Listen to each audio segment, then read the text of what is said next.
विकलांग है, जो विधवा है, जो वृद्ध है और शेष महिलाओं को 2500 रुपया सरकार दे रही है, तो सीधा सीधा प्रश्न इतना ही बनता है कि भाई उन लोगों को भी कम से कम उनके समतुल्य तो पेंशन मिलना ही चाहिए, नहीं तो ये बड़ा भेदभाव है। हम लगता है कि संसदीय कार्य कि जो राष्ट्रीय विधवा पेंशन, दिव्यांग पेंशन में जो राशि मिलनी चाहिए केंद्र सरकार से, वो 1 अरब 41 करोड़ रुपया वो तो दिलवा दीजिए, वो तो हम लोग पहले बांट दे। और आप बढ़ाने की बात कर रहे हैं कि जैसे आप 18 से 50 वर्ष की महिलाओं को दे रहे हैं महोदय, वो फिर भी काम काज करके कमा सकती है, लेकिन उनके साथ विधवा, विकलांग और वृद्ध के साथ क्या दुश्मनी है महोदय? हम तो बस समतुल्य करने की मांग कर रहे हैं महोदय कि उनको भी 2500 राशि मिले महोदय। कि भाई जो विकलांग है, जो विधवा है, जो वृद्ध है और शेष महिलाओं को 2500 रुपया सरकार दे रही है, तो सीधा सीधा प्रश्न इतना ही बनता है कि भाई उन लोगों को भी कम से कम उनके समतुल्य तो पेंशन मिलना ही चाहिए, नहीं तो ये बड़ा भेदभाव है। हम लगता है कि संसदीय कार्य मंत्री यहाँ बैठे हुए हैं और राज्य सरकार को इसमें से पहल करना चाहिए। और अभी विधवा वृद्धा का भी 80 या 84 साल शायद बोल रहे थे मंत्री जी, तो मैं थोड़ा सा कंफ्यूज हो गया कि भाई वृद्ध का आयु हमने क्या है सरकार की ओर से, ये भी उनको बतानी चाहिए कि भाई वृद्ध हम किसको माने, कितना साल की आयु।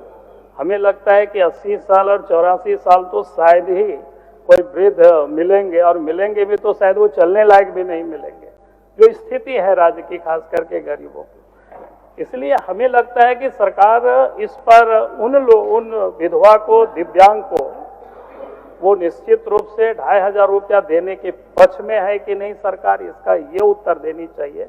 और 4 महीना से निश्चित रूप से हमारे मोबाइल में आज भी सेव है, बोकारो से एक लड़की जो कॉलेज में ही पढ़ती है, विकलांग है, उन्होंने व्हाट्सएप करके हमें मैसेज किया है कि पिछले 4 महीनों से उनको विकलांग पेंशन नहीं मिला है, दिव्यांग पेंशन नहीं मिला है, और मंत्री जी कह रहे हैं कि नहीं सबको मिला है। तो मुझे लगता है कि मंत्री जी को सब जगह चेक कर लेना चाहिए, हो सके कहीं दे दिया हो बताने के लिए कि हाँ दे रहे हैं और कहीं नहीं दिया हो, लेकिन मैं आपको बता रहा हूँ, कहोगे तो मैं उनका फॉरवर्ड करके आपको मैं भेज दूंगा।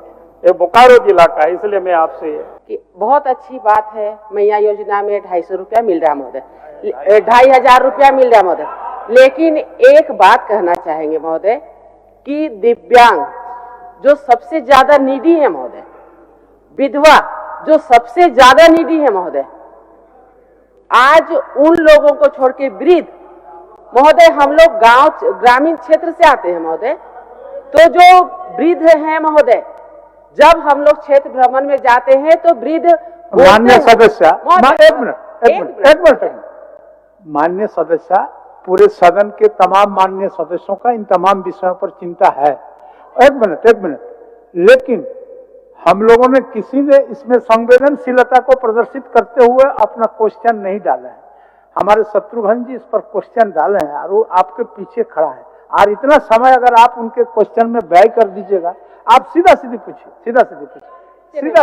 मेरा भी क्वेश्चन, हम सिर्फ इतना कहना चाह रहे हैं महोदय कि जैसे आप 18 से 50 वर्ष की महिलाओं को दे रहे हैं महोदय, वो फिर भी काम काज करके कमा सकती है, लेकिन उनके साथ विधवा, विकलांग और वृद्ध के साथ क्या दुश्मनी है महोदय? हम तो बस समतुल्य करने की मांग कर रहे हैं महोदय कि उनको भी 2500 राशि मिले महोदय। हम तो बस इतनी सी मांग कर रहे हैं महोदय। विकलांग को पैसा बढ़ा के देगी, हाँ या ना?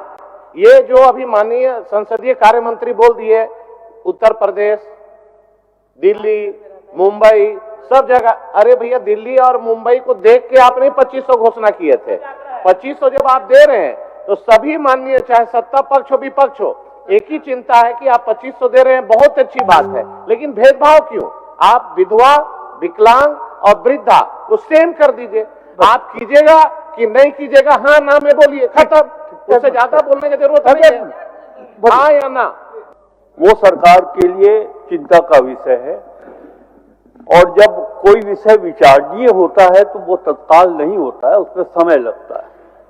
जब आएगा तो इस विचारणीय प्रश्न पर हम सरकार विचार करेगी, जो चिंता आप लोगों ने व्यक्त किया है। महोदय, अफसोस इस बात का है कि नहीं, पहले बोलने दीजिए, सुन लीजिए नवीन जी, आप अब पुराने हो चुके हैं, सुन तो लीजिए। क्यों नहीं पॉलिटिकल बोलेंगे? आप बढ़ाने की चिंता कर रहे हैं। सरकार की चिंता यह है महोदय, कल हमने सदन में कहा है कि जो राष्ट्रीय विधवा पेंशन, दिव्यांग पेंशन में जो राशि मिलनी चाहिए केंद्र सरकार से, वो 1,41 करोड़ रुपया वो तो दिलवा दीजिए, वो तो हम लोग पहले बांट दे, और आप बढ़ाने की बात कर रहे हैं। गोल, जहां 27 वर्षों के सफर में 17,000 से भी अधिक छात्रों ने डॉक्टर एवं इंजीनियर बनकर भरे सफलता की ऊंची उड़ान, जहां साधारण छात्र भी झारखंड टॉपर्स बनकर बना रहे इतिहास। दूरदर्शी शिक्षाविद श्री विपिन सिंह के मार्गदर्शन में मेडिकल एवं इंजीनियरिंग के लाखों छात्रों के लिए आशा की किरण के रूप में गोल, नेशंस लीडिंग इंस्टीट्यूट। बायोम सिर्फ मेडिकल प्रिपरेशन का संस्थान। बायोम से लगातार दूसरी बार नीट यूजी में 700 मार्क्स पर। 10th पास स्टूडेंट्स के लिए फाउंडेशन कोर्स, 11th पास स्टूडेंट्स के लिए फ्रेशर कोर्स और 12th पास स्टूडेंट्स के लिए टारगेट कोर्स 17 अप्रैल से शुरू हो रहे हैं। कॉल 7360066190 और visit Biome, circular road near women's college and Hinoo, Ranchi. thefollowup.in.